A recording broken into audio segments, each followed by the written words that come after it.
Hola, hola, ¿qué tal? ¿Cómo les va? Sean todos bienvenidos amigos de la consola futbolera a un nuevo video por nuestro canal de YouTube, a una nueva entrevista con un grato personaje del periodismo deportivo latinoamericano, sí, un venezolano con 11 años en DirecTV Sports que se ha convertido en un ídolo y en un ícono para muchos, sí, Fernando Petrocelli, el tararero de Fútbol Total, con el que hemos conversado vía teléfono, vía WhatsApp, donde ha contado muchas historias, muchas anécdotas, ha dado muchas perspectivas, muchas opiniones y prepárense, porque a través de los próximos 50 minutos van a escuchar la entrevista que le realizó el equipo de la consola futbolera a Fernando Petrocelli. Es un placer saludarles, mi nombre es Jonathan Sánchez y le damos la bienvenida a las palabras de Fernando Petrocelli, que tiene muchas historias que contar y que seguramente muchas personas lo querrán oír.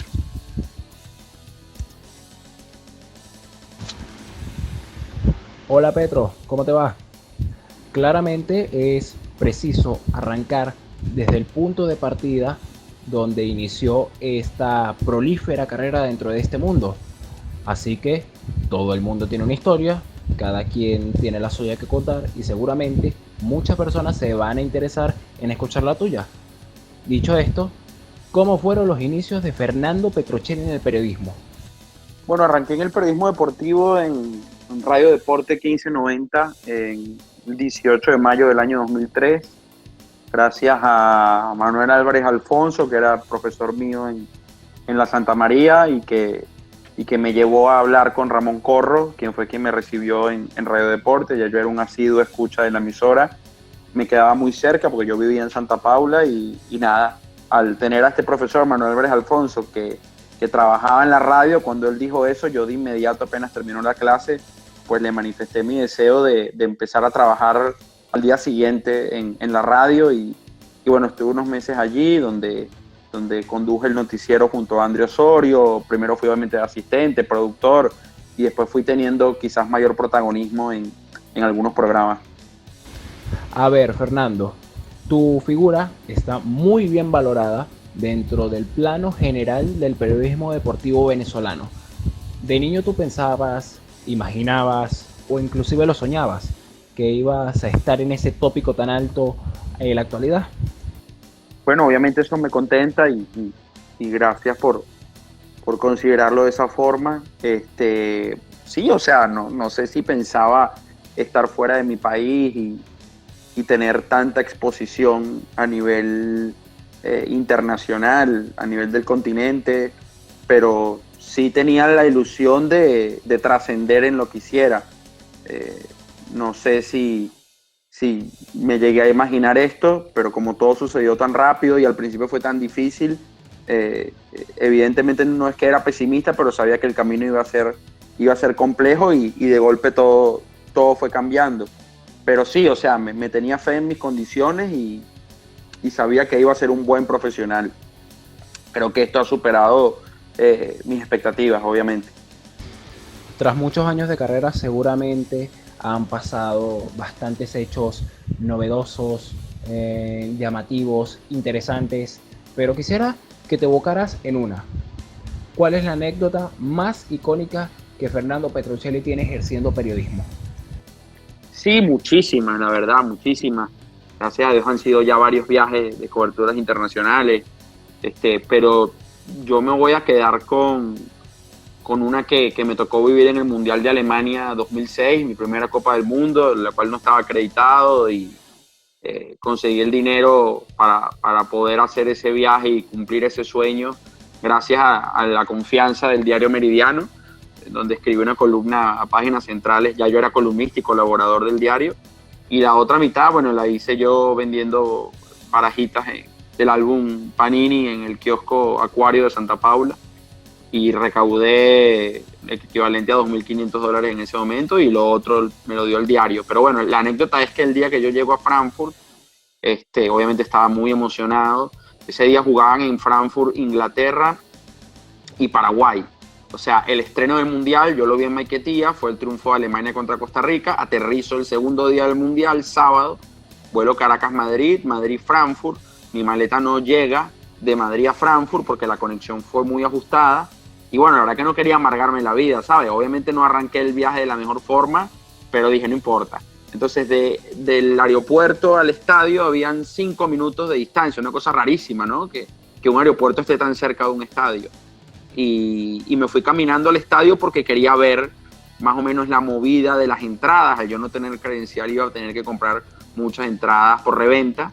Entonces quería saber los precios, más o menos cómo era la dinámica, si habían policías o no, si había reventa o no, y irme como que empapando del ambiente mundialista. Cuando llego a la puerta del estadio, ya el partido había iniciado y quedaban muy pocas personas en las afueras.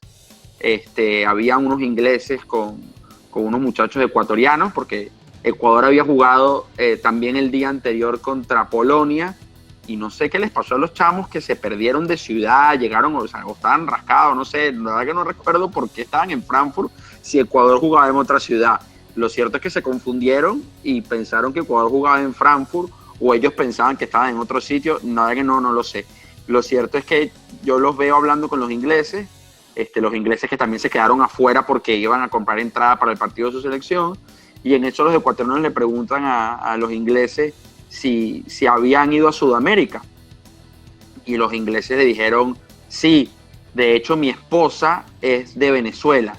Y obviamente ahí yo salté, yo los tenía muy cerca, venía escuchando la conversación, pero no quería sumarme, pero sí estaba pendiente porque aparte ya había unos ecuatorianos y yo no sabía, yo tenía que irme a Stuttgart por tren y no sabía cómo. Entonces también quería indagar un poco acerca de eso.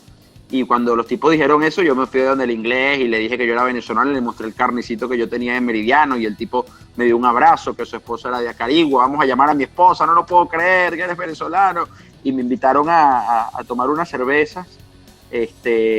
Yo me fui a un hotel al frente a escribir la columna para Meridiano y les dejé todo mi equipaje, porque había ido al aeropuerto, fui al aeropuerto, recuperé el equipaje, lo dejé en el restaurante donde estaba con ellos, me fui al Hotel Marriott, recuerdo, a hacer la columna en un cyber, que era carísimo, por cierto, en la hora de internet, y fue una locura, porque estos tipos pero se robaban la maleta, pero bueno, tenía un buen pálpito. Y regresé a hacer la columna, y bueno, para simplificarte o resumirte el cuento, ellos me dieron la cola hasta Stuttgart, porque él vivía en Stuttgart. O sea, cuando yo le pregunto que cómo hago para llegar en Stuttgart, él me dice, te vienes con nosotros, y donde me invita a almorzar. Esa noche dormí en casa de ellos, la señora Ivonne, que ojalá más nunca volví a hablar con ella. Él era un piloto inglés de una línea de Malasia. Y la última semana del Mundial, que ya mis gastos y mis ahorros, y mis divisas estaban escasas, bueno, me quedé en casa de ellos, imagínate. O sea, conocí a un inglés en la puerta del estadio de Frankfurt que estaba casado con una venezolana, y esa venezolana me dio hospedaje durante 8 días. La verdad que es una anécdota bastante insólita. Entonces, muchachos, si querían saber cuál fue la anécdota más increíble, más apoteósica que ha tenido Fernando Petrocelli, ya lo saben, Mundial de 2006. A ver, Petro, para proseguir. Estar 11 años en un canal no es nada fácil, tiene sus retos, y por ende, después de tantos retos, también tiene sus méritos. Hay que hacer énfasis en un punto bastante importante, que es tu adaptación a Argentina. ¿Cómo fue esa adaptación? Y teniendo entendido que al día de hoy eres una de las figuras predilectas dentro de lo que muchos consideran el mejor canal de deportes de Latinoamérica. ¿Qué tienes que opinar sobre eso? Mira, al principio fue muy, muy agradable. Yo vine a prueba por 3 meses junto con Milena Gimón. Y al principio no me quise mentalizar de que esta era mi nueva vida, porque después el golpe podía ser muy duro en caso que mi prueba no fuera exitosa o que no cumpliera con las exigencias del canal o de los productores, o simplemente no les gustara mi trabajo. Entonces lo que hice fue, bueno, no me voy a mentalizar que esta es mi nueva vida, pero voy a dejar el máximo para demostrar que sí puedo estar aquí, que sí pertenezco a este canal y que sí puedo tener un lugar. Bueno, fue una gran manifestación de respaldo cuando en abril me dicen, mira, no solamente estamos muy contentos con tu desempeño, que uno lo venía observando porque me pautaban para Fútbol Total, para el noticiero, comentaba partidos permanentemente. Si uno no cumpliera en los planes, es como un jugador, queda fuera de la lista, está en la tribuna, no entrena, básicamente igual, haciendo esa analogía.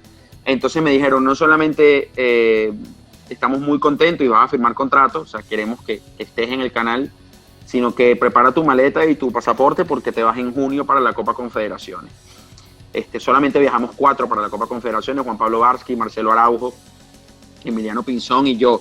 En ese viaje se creó la imagen de DirecTV Sport, se relanzó el canal y obviamente eso generó molestia en otros compañeros que tenían más tiempo que yo en la señal y que ya veían en mí no solamente un venezolano que llegó a hablar de fútbol, sino una competencia, pues, que les quitó un viaje, que les quitó prestigio, que les quitó viáticos, que les quitó una experiencia internacional que es la que todos deseamos. Y cuando yo volví de ese mundial, de esa Copa Confederaciones, perdón, ahí viví quizás mis momentos más complejos, por momentos me hicieron sentir que no formaba parte del grupo o me hacían sentir incómodo, pero bueno, creo que es el derecho de piso que todos debemos pagar en cualquier ámbito de la vida. Yo tuve paciencia, tuve fortaleza mental, tuve madurez pese a mis 24 años, 25 en ese momento, el respaldo de mi novia en su momento, de mis padres, no tenía muchos amigos aquí en Venezuela, en Argentina, y la que fue duro ese momento, pero bueno, fui demostrando, obviamente con trabajo, con mucha humildad, con mucho silencio, de que quería estar, de que podía estar y de que podía ser parte del grupo. Y nada, después de eso, después del Mundial en Sudáfrica, donde tampoco la pasé muy bien en algunas cosas, ya me fui metiendo más en el grupo, en fútbol total, empecé a entender la dinámica y yo creo que el Mundial Sub-20 de Colombia fue importante para mí porque me fue muy bien a nivel laboral y ya tenía un reconocimiento en la señal y mejor trato con muchos de mis compañeros, pero el evento que me catapulta a mí, creo que me permite tener un salto cualitativo y ganar jerarquía en el canal fueron los Juegos Olímpicos de Londres 2012, así que no fue fácil, o sea, la gente cree que esto ha sido un viaje lleno de montañas rusas y ha sido puro Disney, pero no, ha habido momentos, no sé si tristes, pero ha habido momentos complicados, ha habido momentos en donde, bueno, uno ha debido tener mucha fortaleza para apartar lo malo y enfocarse en lo que uno quería. Hay una nueva generación de periodistas que vienen naciendo en Venezuela, que se vienen forjando, que vienen rompiendo líneas, que vienen rompiendo barreras, pero también hay que mencionar que tienen algunos detallitos por corregir, que claramente son cosas que hay que pulirlas, pero también es preciso y es necesario conocer la opinión de un periodista que tiene una trayectoria como la tuya. Así que, ¿qué opinas de la nueva generación de periodistas en Venezuela, Fernando? Y también, además, ¿qué crees que deberían mejorar precisamente? Mira, me gusta mucho. Veo que hablan del juego, que hacen periodismo investigativo, que creo que falta un poquito más acudir a la fuente. Claro, te estoy hablando desde aquí y quizás no es así, pero es lo que yo percibo de afuera. Creo que hay que ir más a la fuente y no depender tanto del periodismo de redes sociales. Y algo que no me gusta, la verdad, noto cierta soberbia, no en todos, porque no voy a generalizar, pero noto cierta soberbia en algunos jóvenes periodistas que yo hacía el ejercicio cuando yo arranqué y yo jamás adopté esa postura con personas que ya estaban consagradas en su momento. Las respeté muchísimo. Por más que hoy creo que pueda haber superado su camino o no, yo las respetaba mucho y noto cierta soberbia y dueño de la verdad en algunos integrantes del periodismo deportivo joven, y no me parece que está bien, porque así como yo respeté a todas las generaciones que me precedieron, creo que ellos deberían hacer lo mismo con personas que tenemos más de 15 años en la profesión, otros que tienen más de 25, 30 años y que hemos pateado bastante y que conocemos a profundidad el fútbol venezolano, para que sepan que la verdad llevamos muchísimo kilometraje y si hablamos es porque creo que tenemos conocimiento y tenemos propiedad y tenemos también respeto. Entonces, esa parte no me gusta, la verdad, pero de resto sí, me gusta el periodismo que indaga, el periodismo que habla del juego, este, y el periodismo que trata de contar historias distintas. La perspectiva del fútbol venezolano claramente cambia mucho luego de salir de las fronteras. Luego de varios años viviendo en Argentina, ¿qué visión crees que tienen ellos sobre el fútbol venezolano? ¿Es la misma que tenían hace 11 años cuando tú llegaste? ¿O ha ido cambiando para bien o ha ido cambiando para mal? ¿Qué visión tienen los gauchos sobre el fútbol?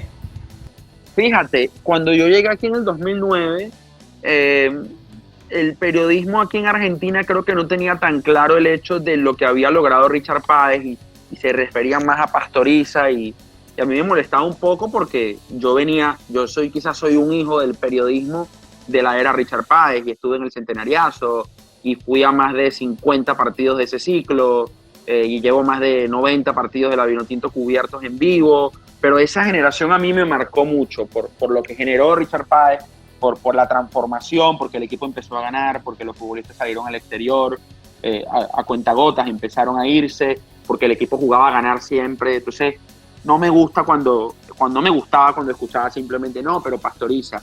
No, Pastoriza muy bien, pero es Richard Páez el hacedor de todo este cambio. Y hoy, evidentemente, ya hay un respeto mayor, reconocen a Arango en su momento, hoy a Rondón, a Rincón, ya saben que Venezuela es una selección competitiva y no la ningunean. Sí, no la ponen al nivel de las grandes de Sudamérica, pero hay un respeto que se ha ganado la selección y que obviamente creo que nos hemos ganado los integrantes del periodismo deportivo que estamos en el exterior tratando de dejar el país en alto. Así que se ve distinto. Venezuela ayudó muchísimo esa Copa América Argentina porque ellos la vivieron aquí, ¿entiendes? Porque tuvieron todo muy cerca, muy palpable, muy a la vista y creo que a partir de ahí hubo un cambio en la óptica, un cambio en cómo veían a la selección. Aprovechando que estamos hablando de fútbol venezolano, vamos a tocar un tema bastante interesante, que también es bastante recurrente en realidad, pero que sabes, es llamativo conocer la perspectiva de un periodista. Para ti, ¿quién debería ser el 9 titular de la Vinotinto? ¿Por quién te decantas? ¿José Martínez o también Salomón Rondón? No, Salomón Rondón, sin ningún lugar a dudas. Yo soy partidario que puede haber partidos en donde Salomón y Joseph compartan, Joseph más de media punta, haciendo ese trabajo de desgaste, de entrar y salir, de juntarse con los volantes, pero a ver, no tenemos un delantero en la historia del fútbol venezolano como Salomón Rondón, con más de 120 goles en Europa, marcando tantos en equipos que tenían una propuesta ofensiva muy pobre, como el West Bromwich, como el propio Newcastle. Si bien Salomón no ha sido un tipo de marcar 25 goles por temporada, es un delantero que siempre se las ingenia para aparecer. En Inglaterra le hizo goles al Liverpool, le hizo goles al United, le hizo goles al Chelsea, le hizo goles al City. O sea, aparece en los momentos importantes. Y en eliminatoria, bueno, el gol a Colombia en Copa América, el gol a Colombia en Puerto Ordaz, los goles a Paraguay en el Defensores del Chaco, es el máximo goleador de la historia. O sea, creo que a veces se minimiza o se relativiza un poco el aporte de Salomón Rondón y no nos damos cuenta que no abundan delanteros de su estirpe, de su categoría, de su jerarquía y del respeto que se ha ganado Salomón Rondón afuera. Lamento que esté en China, entiendo que es una situación personal y que quizás no hubo una oferta más atractiva, pero deseo de todo corazón que la etapa de Salomón en China sea más corta que la que su contrato reza. Así que, sin duda, Salomón Rondón. Petro, ¿cuál es tu opinión sobre el nivel de juego mostrado últimamente por Tomás Rincón? ¿Considerarías descabellado sacarlo del 11 titular de Peseiro para incluir otros 5 en esa formación? No veo a Tomás Rincón saliendo del equipo. Es un ejemplo muy similar al de Salomón Rondón. Tomás Rincón tiene 12 años en Europa. Tuvo que verse las negras feas al comienzo con el Hamburgo, donde lo pusieron de lateral derecho, de central, de lateral por la izquierda. Y él, en esa palabra muy famosa hoy o muy de moda llamada resiliencia, pues tuvo que adaptarse a todos esos cambios, a la adversidad y se hizo muy fuerte. Tomás es cierto que ha jugado de 5, ha jugado de 8, ha jugado de 10 y que quizás hoy no tiene el recorrido a sus 32 años o le puede costar el recorrido de un 5, ¿no? de ir a hacer coberturas a los costados, de tener ese trabajo casi de limpia parabrisas, de ser el primer pase, de siempre apoyar a los centrales. Tomás, si está Tomás sano, Tomás tiene que estar en la selección. Para mí Rosales, Rincón y Rondón, hasta que el cuerpo les permita, deben ser titulares siempre en la selección nacional. No contamos con jugadores de su recorrido, aparte Tomás por la jerarquía, por la ascendencia, porque es el capitán, porque es un tipo que protege muy bien la pelota, porque ha ganado registros en su juego, porque hoy es un volante que puede conducir y sortear líneas, porque tiene gol, porque tuvo temporadas con más de 3, 4 goles en Italia, por todas estas razones que te enumero y más. Tomás Rincón, salvo que esté lesionado, para mí siempre debe estar en el equipo. Después de Meridiano, creaste para muchas personas un puente periodístico entre Caracas y Buenos Aires. Ahí en Buenos Aires con DirecTV Sport tuviste un gran auge con el programa Fútbol Total, aquel llamativo programa de mucho debate, de análisis, también bastante espectáculo. Para la figura del periodista quizás es un poquito difícil de lidiar con eso. ¿Qué visión tienes de eso? ¿Cómo es vivir en un programa de ese calibre que es visto por tanta audiencia? Es difícil.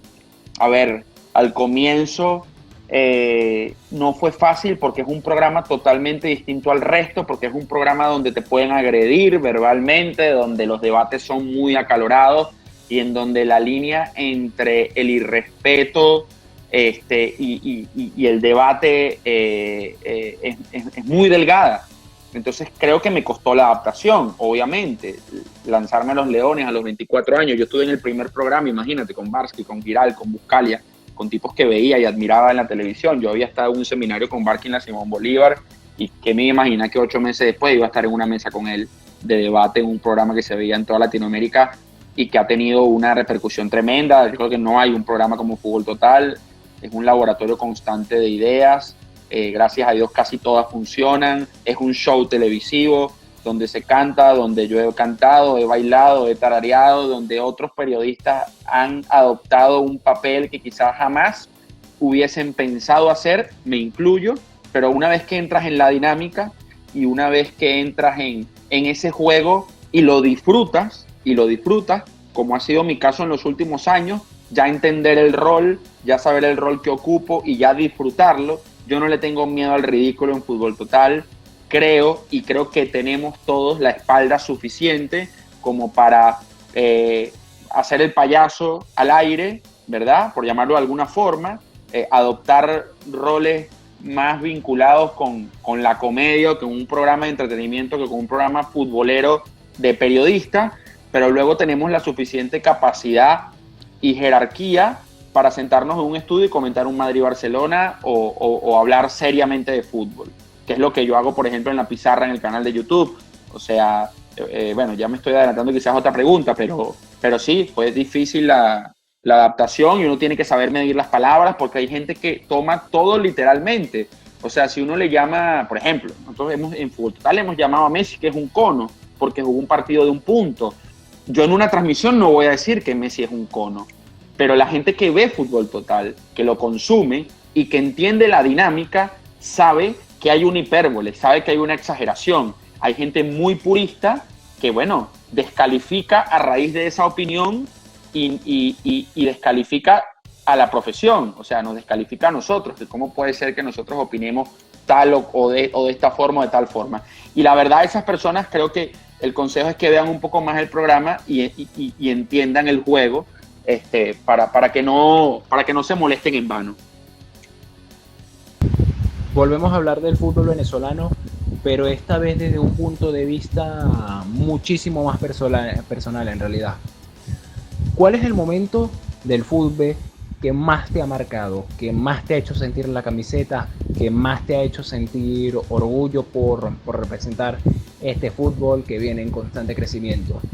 Hubo momentos históricos, hubo momentos muy malos, muy caóticos, pero claramente hay bastantes puntos en donde los cuales estuvo el tópico del fútbol, así que es importante, es bastante interesante saber cuál es el momento que más te ha marcado a ti como periodista, como fanático, como persona, como lo que sea, pero en fin. No, sin duda es el centenariazo. Fue mi primer viaje al exterior a cubrir un partido de la selección. Y te diría que era la primera vez que me montaba en un avión para el exterior después de 13 años, porque mi familia, si bien viajamos a Estados Unidos cuando yo tenía 6, 7 años, que fuimos a Orlando y a Las Vegas, y fuimos 2 años seguidos a Estados Unidos, después la situación económica en mi casa empezó a empeorar y yo no iba para ningún lado. O sea, sí me pagaban mis estudios y nunca faltó un plato de comida en mi casa, tampoco me voy a dramatizar la situación, pero no había mucho más. O sea, no había dinero ni para ir a la playa, ni para comer en la calle un fin de semana. Entonces, bueno, para mí salir, a partir del 2004 yo empecé a viajar de forma incansable, después de 13 años, rodando por Venezuela en carro y alguna que otra vacación dentro del país, y no mucho más. Entonces, ese viaje para mí fue muy especial. Yo apenas tenía 19 años tenía, ya trabajaba con Franco Pascuso en radio, aún no trabajaba en Meridiano como columnista, pero ya empezaba a recibir ciertas oportunidades que me dieron, obviamente, ir a la Fuente, ir al Brígido, ir al Olímpico, conocer periodistas. Bueno, en fin, me estoy explayando un poco y desviando. No, ese partido, gracias a Richard Méndez, que yo trabajaba en ese momento en Meridiano Televisión como asistente de producción, de Ramón Corro en La Voz del Fanático. Él me llevó de Radio Deporte, estuve 6 meses con él, aprendí muchísimo, conocí personas espectaculares en el bloque. Una de ellas fue Richard, con quien me hice amigo, y cuando me despido de Meridiano, porque ya no podía con la radio, con la universidad que era en la tarde y con Meridiano, cuando me despido de Richard me dice, bueno, que de la nada, me dice que si yo me animo a vender una cuña publicitaria para un programa que se llama En la Cancha, que tenía él, y si yo conseguía un intercambio en una agencia de viajes, que nos íbamos los dos. Te podrás imaginar, o sea, yo me fui a despedir a su escritorio, nunca fui a pedirle nada, ¿entiendes? Y surgió de golpe el tema y bueno, un mes después estábamos en Uruguay y fue un partido memorable, un partido donde Venezuela dominó claramente, donde pudo haber ganado por una diferencia mayor, donde es cierto que sufrió, pero todo lo que vivimos, desde la llegada al aeropuerto, desde leer los diarios y ver cómo la prensa uruguaya ninguneaba o cómo los jugadores se burlaban, pero ver también ese entrenamiento la noche antes en el reconocimiento, en el centenario, y ver al equipo disfrutar tanto el fútbol tenis y verlos tan confiados, tan alegres, tan convencidos, tan maduros. Yo dije, estos tipos pueden hacer algo. Y bueno, después en el partido me tocó comentar con Carmelo Carrillo, que es un periodista de mucho recorrido en Valera, y me invitó a comentar. Imagínate, yo fui a cubrir y terminé comentando el partido en el Centenario, no sé si sea por una radio de Trujillo, y bueno, después el gol del Turbo, el gol de Gaby, la gente cantando ole, ole cuando el partido iba 3-0 ya. Después las entrevistas en zona mixta, pude hablar con el Turbo, con Gaby, con Alejandro Sichero, con Richard, y poder conocer a muchos colegas del interior del país que hasta hoy en día son grandes amigos. Y ahí yo me di cuenta de que el periodismo venezolano, el periodismo deportivo no solamente era la gente que estaba en Caracas, que estaba en televisión, sino que había muchas personas que tenían un largo recorrido y que había que respetar y que evidentemente habían aportado al crecimiento y a la difusión de la disciplina. No hay un partido como el Centenario, ojalá haya otro que lo supere, pero yo sigo insistiendo que para mí, por el rival, por el contexto, por lo que era Uruguay en ese momento, Recoba, Chevantón, Darío Rodríguez, Forlán, que jugaba en el Manchester United, por el impulso que traía Venezuela de 2 victorias consecutivas, por ganar en un estadio tan mítico como el Centenario, por ser mi primer viaje con la Vinotinto, porque disfruté muchísimo esa era, porque conocí amigos en ese viaje que hasta hoy en día son panas míos. Por todo eso y más, yo me quedo con el centenariazo sin ningún lugar a dudas. Y si también se habla el tema del fútbol venezolano, hay que ir a la parte dirigencial. Hay que hablar de la Federación Venezolana de Fútbol, más que todo. ¿Qué perspectiva tienes tú sobre la FVF al estar metido ya en este mundo desde hace ya unos cuantos años? Mira, yo trabajé en la federación, yo fui asistente de prensa, o sea, yo antes de llegar a Argentina pasé por muchos lugares y no lo digo con soberbia, sino que evidentemente muchos lugares donde no cobré, pero muchos lugares donde aprendí, y lo digo porque hay personas que cuando me vieron aquí en Argentina, ¿este de dónde salió? Con todo, de forma legítima, pero bueno, no saben que yo trabajé en Meridiano, en Telesur, escribí en Meridiano Magazine, trabajé en Radio Capital, y bueno, y fui asistente de prensa también de la Federación Venezolana de Fútbol. De hecho, en el documental La Vinotinto, la película, hay un fragmento de 20, 30 segundos que yo incluso subí a mis redes, en donde yo salgo atendiendo el teléfono de la federación cuando estaba el pleno peo, de que podían desafiliar a Venezuela en el 2005. Entonces, yo siempre noté improvisación en la federación.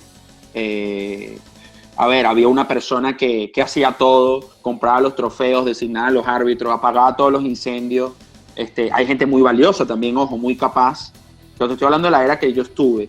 Y desde afuera veo que también siguen habiendo inconvenientes dirigenciales. El tema del pago a los muchachos de la sub-20 es uno de ellos.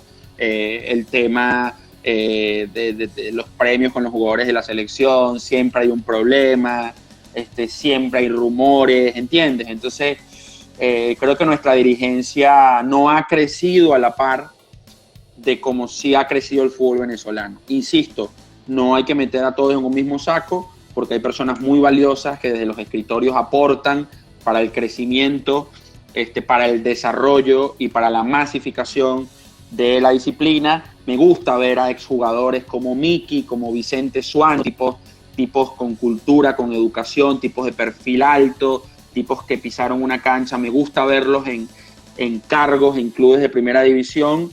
Me gustaría que en la federación también empezaran a llegar personas de ese target, ¿no?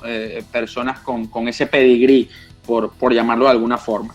Pero creo que todavía la dirigencia, para resumirlo, la dirigencia aún no está en el mismo lugar de la tabla de posiciones que sí está el fútbol venezolano.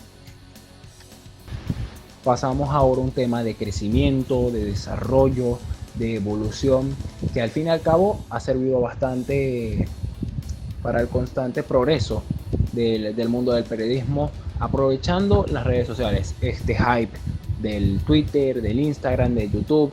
Así que esto ha hecho que los periodistas se han tenido que adaptar para ser multifuncionales, aprovechando todas estas plataformas. Estar posicionado en el mundo digital para ti ha sido una gran mejoría. Sí, obviamente. A ver, Twitter siempre lo manejé. Hoy trato de escribir lo básico, ¿sabes? No matarme viendo un partido y estar tuiteando el minuto a minuto, porque creo que es mejor hacer un análisis en frío o luego volcarlo a nivel audiovisual. Yo creo que el crecimiento más grande que he tenido en este último tiempo ha sido con YouTube. Yo era un total ignorante de la materia. No sabía que uno podía transmitir por YouTube. Yo le agradezco siempre a un muchacho llamado Miguel Bastardo, que trabaja también en el equipo de Ruta. Yo hice el año pasado, en diciembre, en Nueva York, una reunión con personas que me fueron escribiendo vía mensaje directo, que de 10 pasaron a ser 20, 30, 40, 50, 70. ¿Dónde estás? Vamos a tomarnos una foto, te quiero saludar. Y bueno, obviamente me sorprendió de tanta gente en Nueva York, venezolanos, pero también ecuatorianos, colombianos, chilenos, uruguayos, tuvieran ese deseo, pues. Y a mí me pareció un bonito gesto para ellos. Un día antes de irme, un día que estaba lloviendo y que todos los planes turísticos estaban anulados por las condiciones climáticas, hacer un compartir con ellos, pues. Obviamente lo anuncié un día antes y fueron entre 15 y 17, porque otros trabajaban, pero bueno, entre esos 15 y 17 estaba este muchacho Miguel Bastardo, venezolano, de Barinas, que se había ido 6 meses a estudiar allá, y fue uno de los que tuvo más atención. Llegó de primero, se fue de último, y sabes, como que quería algo más, y me dijo: oye, Petro, yo te admiro mucho, yo creo que tú deberías empezar ya en el mundo de YouTube, tú tienes ya una muy buena cantidad de seguidores, creo que tienes demasiado tiempo ya como para crear tu canal y hacer análisis táctico, y sabes, me empezó a hablar de un poco de cosas que yo no tenía en mente, y que empezamos a construirlas, y bueno, Creo que hemos edificado un lindo proyecto en donde ya somos 26,000 suscriptores, en donde ya la gente espera la pizarra, en donde no solamente fanáticos del fútbol venezolano, sino sé que jugadores, entrenadores, preparadores físicos de clubes de primera lo ven, tipos como Carlitos Maldonado, como Francesco Estífano, que me han hablado maravillas de la pizarra. A mí me contenta porque llegar a ese público, pues obviamente uno quiere llegar a todo el mundo, pero que te vea la prensa, la gente especializada, le da un valor agregado.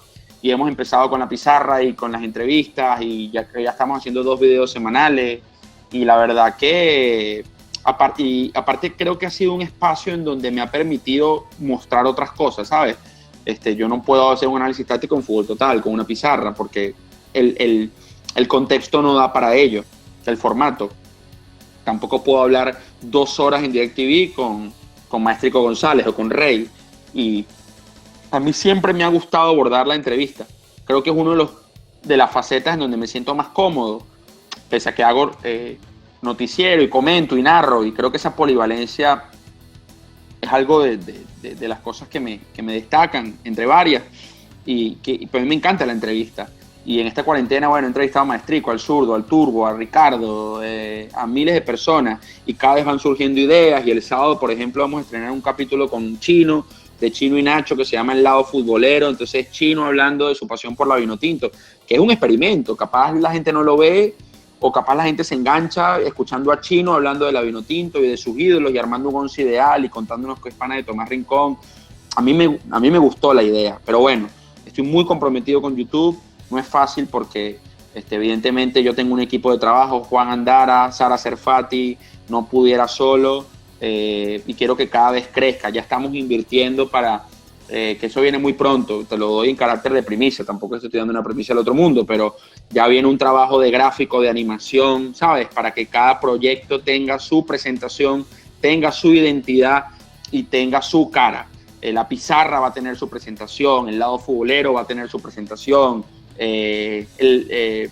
la presentación va a cambiar, vamos a hacer una nueva.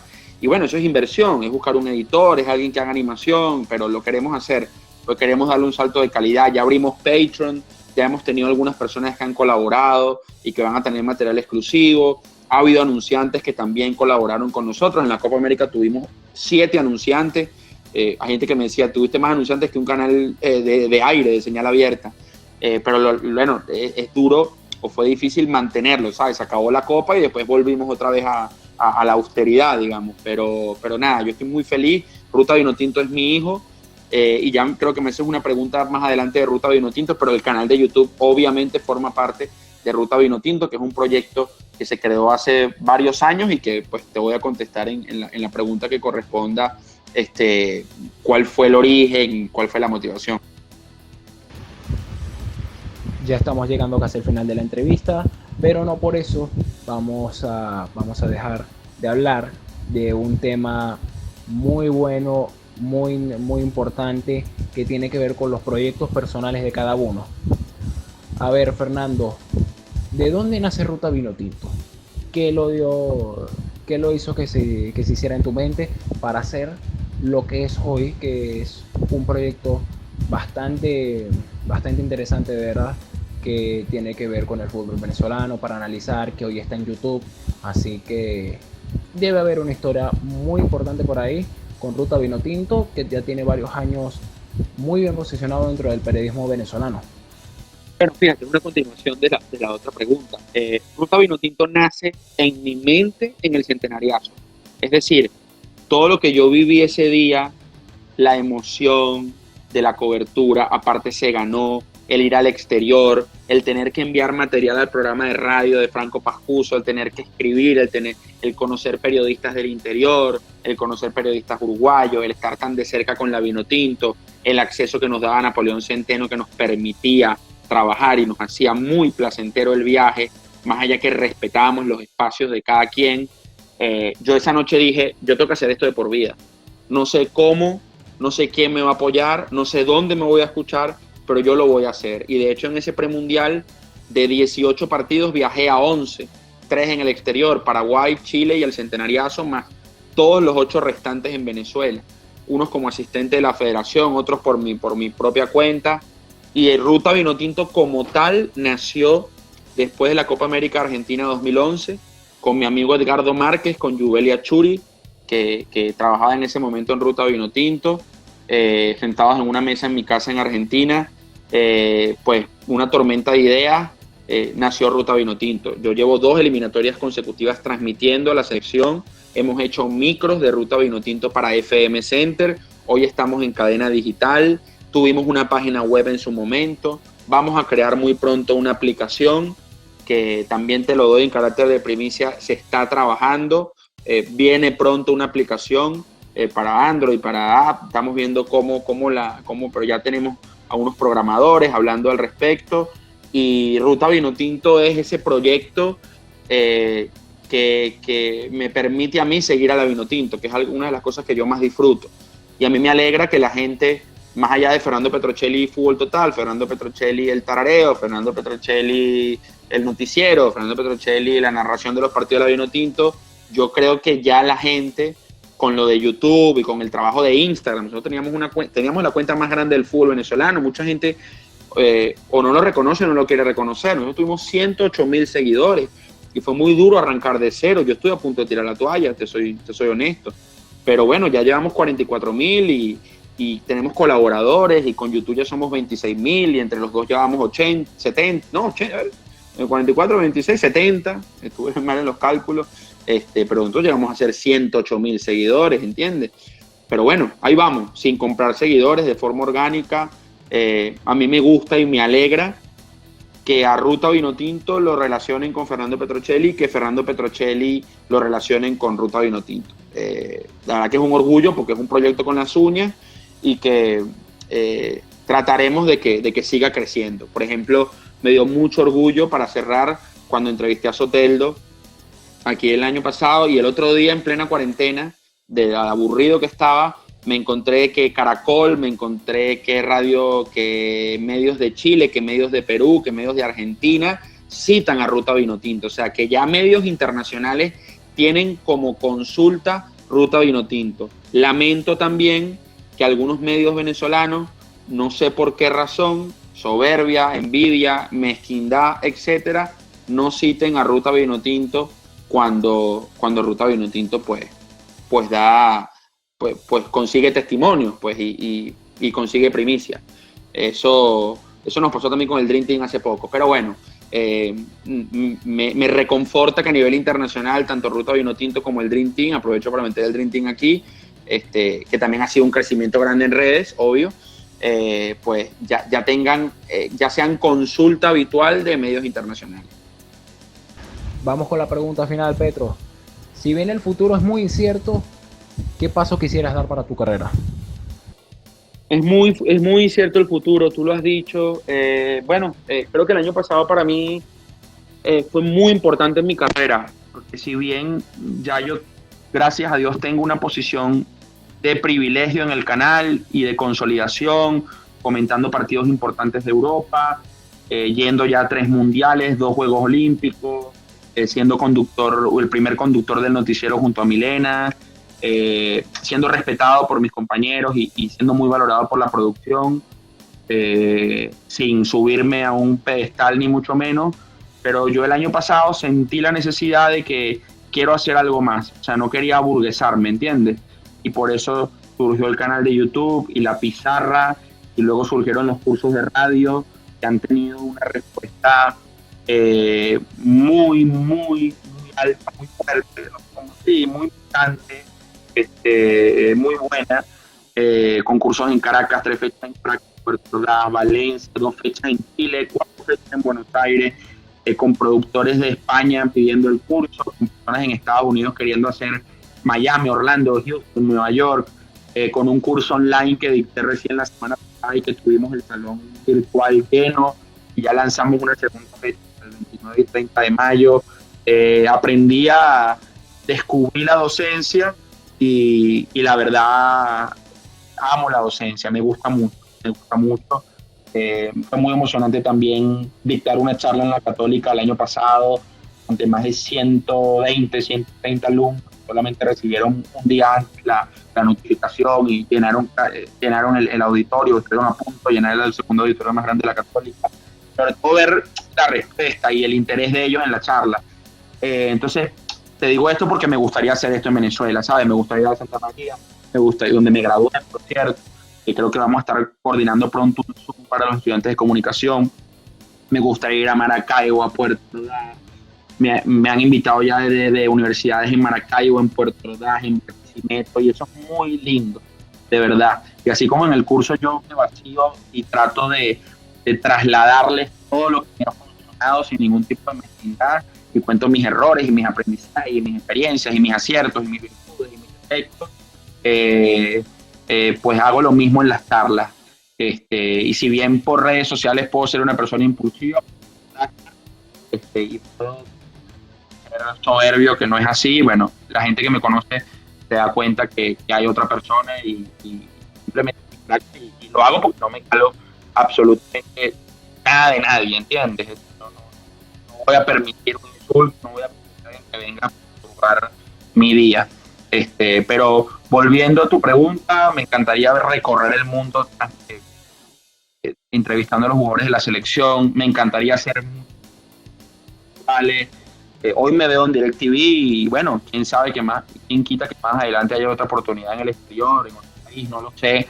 Me siento muy a gusto en DirecTV, es mi casa, es mi familia, es mi camiseta, la sudo, la valoro, la disfruto, la aprovecho, me ha dado inmensas alegrías, me ha permitido tener un cambio radical en mi vida y en mi carrera, me ha permitido coincidir con profesionales excepcionales, de los que he aprendido mucho, los que han servido de guía, de orientación, los que me dan un consejo, los que me dan un regaño, los que me felicitan, los que tengo una gran amistad.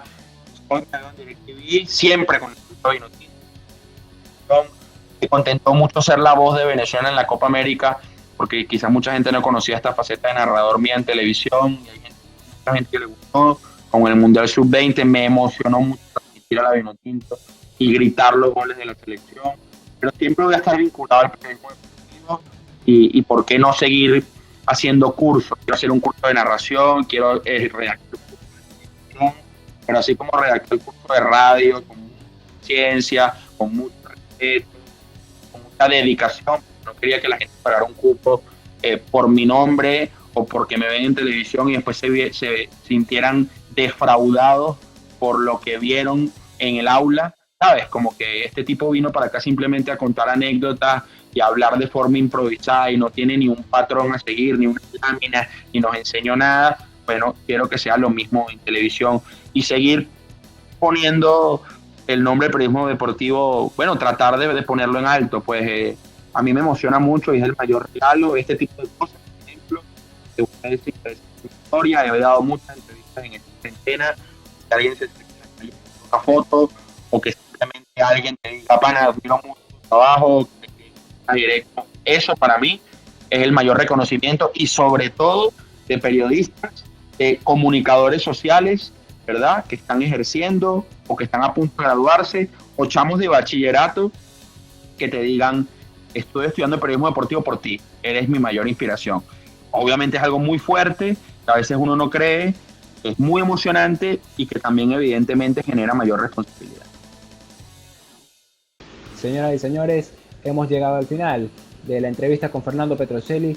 Fueron más de 14 preguntas que Fernando estuvo respondiendo para nosotros de parte de todo el equipo de la Consola Futbolera.